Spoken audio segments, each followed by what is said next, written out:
గత కొన్ని రోజులుగా మనము ఈ బంగారము, స్టాగ్ఫ్లేషన్, అలాగే ఆయిల్స్, సో వీటికి సంబంధించి మాట్లాడుతున్నాం. ఇందులో చాలా ముఖ్యమైన అంశము వర్క్ ఫ్రమ్ హోమ్ అని చెప్పాం. అంటే లాక్డౌన్ పరిస్థితుల్లోనే వర్క్ ఫ్రమ్ హోమ్ అనేది ఉంటుంది కదా. సో ఇవాళ ఢిల్లీలో lockdown, work from home. So ఇప్పుడు దీన్ని మినీ లాక్డౌన్ అంటున్నారు. నాకు తెలిసి అలాంటిది ఏమి ఉండదండి. ఎప్పుడైతే ఒక ప్రభుత్వము ఇలాంటి చర్యలు తీసుకోవాలని అనుకుంటారో దాన్ని లాక్డౌన్ అనే అనాలి. ఎందుకు ఇలా అంటున్నానంటే మోదీ గారిని చూడండి. మామూలుగా ఈయన కాన్వాయ్ 15 వెహికల్స్, ఇందులో మెర్సిడీస్ బెంచ్కి సంబంధించిన మే బ్యాచ్ నుంచి ఫార్చ్యూనర్ అనండి, BMW, ఇలా ఎన్నో రకాలుగా కాన్వాయ్ ఉంటుంది కదా.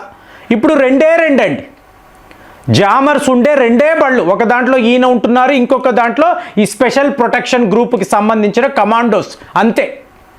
సో ఢిల్లీలో ఎక్కడ తిరిగినా మీకు ప్రధానమంత్రి యొక్క కాన్వాయ్ రెండే వెహికల్స్. దాంతో హోంమంత్రి కూడా వీళ్ళెవరూ ఒప్పుకోవడం లేదు. మీ సెక్యూరిటీ ముఖ్యం అంటున్నారు. కాదు, ఫ్యూయల్ ముఖ్యము.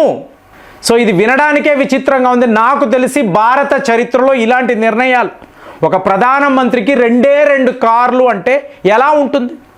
సో ఇప్పుడు వీళ్ళు ఏమన్నారు, మండే మెట్రో అంటే సోమవారము మీరు మీ వాహనాలు తీయకూడదండి. బైక్స్, కార్లు మీరు బయటికి తీయకూడదు. మీరు మెట్రోలోనే ట్రావెల్ చేయాలి, పబ్లిక్ ట్రాన్స్పోర్టేషన్. అలాగే మీకు ఈ ప్రభుత్వ కార్యాలయాలు ఉన్నాయి చూసారా, పీక్ టైంలో వీళ్ళ వెహికల్స్ రోడ్ల మీద కనిపించకూడదు. అంటే 10ంటికి మీకు ఆఫీస్ స్టార్ట్ అవుతుంది, 6ంటికి వీళ్ళు క్లోజ్ చేస్తారు. ఒకేసారి అందరూ రోడ్ల మీద ఉంటారు. దీన్నే పీక్ టైం అంటాం. అంటే 6 నుంచి 8, 9 దాకా మీకు విపరీతమైన రద్దీ, ఎటు చూసినా కూడా ట్రాఫిక్ జామ్స్.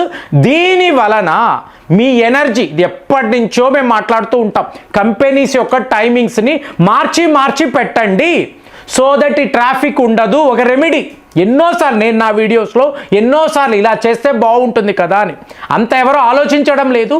ఒకేసారి వీళ్ళందరూ రోడ్డు మీదకి వస్తున్నారు. సో ఇప్పుడు ప్రభుత్వ కార్యాలయాలు 10:30కు మొదలైతే 7 దాకా. సో తక్కిన ప్రైవేట్ కంపెనీస్ ఉంటాయి చూసారా, వాళ్ళు 8:30, 9కే వాళ్ళ ఆఫీసులు తెరిచేయాలి, 4:35కి క్లోజ్. సో మీకు ఒక కంపెనీ నుంచి ఎంప్లాయీస్ బయటికి వచ్చే టైంకి తక్కిన వాళ్ళు ఇళ్ళకి వెళ్ళిపోవాలి. ఇది ఢిల్లీలో పరిస్థితి అండి. స్కూల్స్ని అంతా కూడా మీకు ఆన్లైన్ చేసేయాలి. అంటే లెర్న్ ఫ్రమ్ హోమ్ అని అనాలి. వర్క్ ఫ్రమ్ హోమ్ అనొచ్చు, లెర్న్ ఫ్రమ్ హోమ్. స్కూల్స్ ఇక మీదట ఓపెన్ ఉండడానికి అవసరం లేదు. ఎందుకు? మీకు బస్సులు, సో ఈ పిల్లల్ని పికప్ చేసుకోవడానికి పెద్ద బస్సులు, సో అంతంత ఆయిల్స్ అవసరమే లేదు. అలాగే private companies maximum work from home పెట్టండి. క్లియర్గా చెప్తున్నారండి. ఢిల్లీలో ఇవాళ ఇదే పరిస్థితి. అలాగే ఈ ప్రభుత్వ కార్యాలయాల్లో ఉంటారు చూసారా, వీళ్ళు ఎట్టి పరిస్థితుల్లో, అంటే 6 రోజులు అనుకోండి, 2 రోజుల పాటు వర్క్ ఫ్రమ్ హోమ్ చేసే తీరాలి. అబ్బాయి పిల్లల గొడవలండి, నా భార్యతో గొడవలండి, నథింగ్, ఇలాంటివి చెప్పకండి, ఈ కారణాలు చెప్పకండి. మీరు 2 రోజులు ఇంటిలో ఉండే తీరాలి. ఆదివారం అంటే ఆల్మోస్ట్ 3 డేస్ మీరు వర్క్ ఫ్రమ్ హోమ్ చెయ్యాలి అని చెప్పి ప్రభుత్వం చెప్తుందండి. ప్రైవేట్ కంపెనీస్ కాదండి, ప్రభుత్వమే చెప్తుంది. సో ఇప్పుడు ప్రైవేట్ కంపెనీస్ ఎంత కుదిరితే అంత మీరు మీ ఎంప్లాయీస్ని ఎంటర్టైన్ చెయ్యకండి. సో వాళ్ళని ఆఫీసులకి రమ్మని చెప్పకండి. ఇప్పుడు ఇదంతా మీరు చూసారనుకోండి, ఏంటండి ఎక్కడ ప్రాబ్లం ఉంది? ఏమైనా మేజర్ క్రైసిస్లోకి భారత్ అనబడే దేశం వెళ్ళబోతుందా? ఏం జరుగుతుంది? ఇప్పుడు మీరు చూసారనుకోండి, ఈ షుగర్ ఎక్స్పోర్ట్స్ని ఆపేశారు, బ్యాన్ చేసేసారు. అలాగే ఫర్టిలైజర్స్ ఎక్స్పోర్ట్స్ని కూడా బ్యాన్ చేసేసారు. ఎందుకు? షుగర్కి దీనికి ఏమిటి సంబంధం? ఈథనాల్ అంటే ఎనర్జీ సెక్యూరిటీ విషయంలో మోదీ గారు చాలా క్లియర్గా ఉన్నాడు. సో ప్రాబ్లం ఏంటి, ఎక్కడ నుంచి వస్తుంది అంటే అమెరికాతో మనకు ఉండే శత్రుత్వం అండి. ఇప్పుడు ట్రంప్ చైనా వెళ్ళాడు, ఒక పెద్ద సైన్యాన్ని తీసుకువెళ్ళాడండి. ఈ సైన్యం ఏమిటి? 18 మంది దిగ్గజ వ్యాపారులు, ఈలాన్ మస్క్ గారు కూడా ఇందులో ఉన్నారు. మీకు అలాగే యాపిల్ యొక్క ex CEO, BlackRock, Blackstone CEO, వీళ్ళని తీసుకెళ్ళాడు. ఏంటంటే మనము కాంప్రమైజ్ అయిపోదాము. సో ఇప్పుడు మీరు చూసారనుకోండి, ఫస్ట్ వరల్డ్లో మీకు అమెరికా, తరువాత సోవియట్ యూనియన్ ఉండేది, తరువాత ఈ దేశము విడిపోయింది, 15 ముక్కలు అయ్యింది. ఇప్పుడు రష్యా వీక్ అయిపోయింది. సో ఇప్పుడు రష్యా ప్లేస్లో అంటే సెకండ్ పొజిషన్లో చైనాను తీసుకురావాలి అనుకున్నారు. విపరీతంగా ఇన్వెస్ట్మెంట్స్ మొదలుపెట్టారు చైనాలో, కుప్పలు తెప్పలుగా. మీకు అమెరికా కంపెనీస్ చైనాలోకి వెళ్ళి ఇండస్ట్రీస్ పెట్టారు. సో మెల్లమెల్లగా చైనా జీడిపి మెరుగుపడింది, వాళ్ళు సెకండ్ పొజిషన్కి వచ్చారు. ఇవాళ చైనా పొజిషన్ ఏంటండి? అమెరికానే వాళ్ళు ఎదురిస్తున్నారు, ఛాలెంజ్ చేస్తున్నారు. ట్రంప్ది ఎలా ఉంటుందంటే ప్రతిదీ పర్సనల్గా తీసుకుంటాడండి. నీ టెన్యూర్ ఇంకో 2.5 years అంతే, తర్వాత నువ్వు వెళ్ళిపోతావు. కానీ అలా ఉండదండి. ప్రపంచంలో ఉండే దేశాలు, నాకు అణిగిమణిగి ఉండే దేశాలు నన్ను ఎదిరించేది నేను అంతే. ఇక్కడ అమెరికా కాదు, నేను ట్రంప్, మీ నేను ఏం చెప్తున్నానో మీరు వినాలి. ఇలాంటి ఒక యాటిట్యూడ్ ఉండే నాయకుడు. ఇప్పుడు చైనాను లొంగ తీసుకోవడం ఇంపాసిబుల్ అర్థమైంది.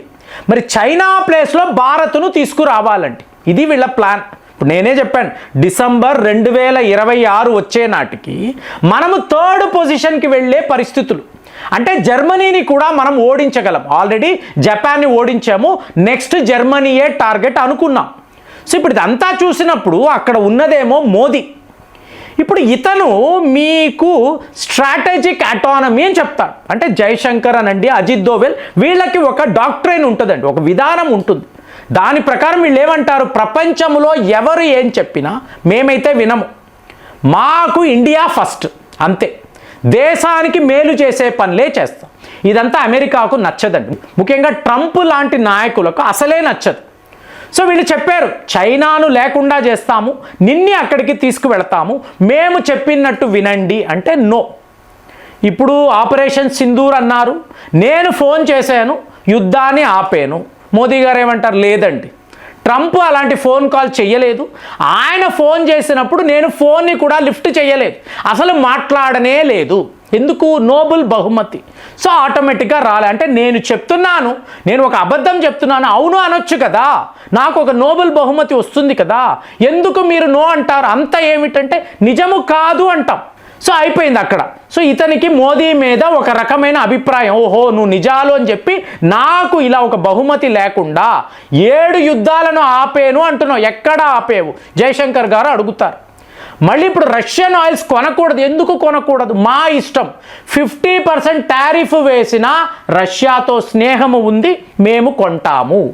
సో ఇలా చూసుకున్నారు అనుకోండి, నువ్వు ఎన్ని మాట్లాడినా ఏం చేసినా వీళ్ళైతే లొంగరు. చైనా వాడైనా లొంగుతాడు, మోదీ, జైశంకర్ వీళ్ళు అసలే లొంగరు. ఇప్పుడు వీళ్ళు ఏం చేస్తున్నారు, రష్యాతో కలిసిపోయి ఒక ప్యారలల్ వ్యవస్థను తీసుకొస్తున్నారు. అమెరికన్ డాలర్ అనేది లేకుండా చెయ్యాలి, వాస్త్రో అకౌంట్స్, అలాగే బ్రిక్స్ కరెన్సీ. సో మీకు ఏమైపోయింది, అమెరికా యొక్క ఆధిపత్యాన్ని రష్యానో చైనానో కాదు, భారత్ ప్రశ్నిస్తుందండి. కాబట్టి వీళ్లను టార్గెట్ చెయ్యాలి. అర్థం ఏమిటి, మళ్ళీ చైనాతో వెళ్ళి వ్యాపారాలు, ఒప్పందాలు, ఏది వితిన్ 1 day దగ్గర 25-30 ఒప్పందాలు ట్రంప్ వేసుకున్నాడు. ఏంటి, చైనాకు బెనిఫిట్ అవ్వాలి కాదండి, భారత్ని అక్కడ వీళ్ళు చెక్ చేయాలి.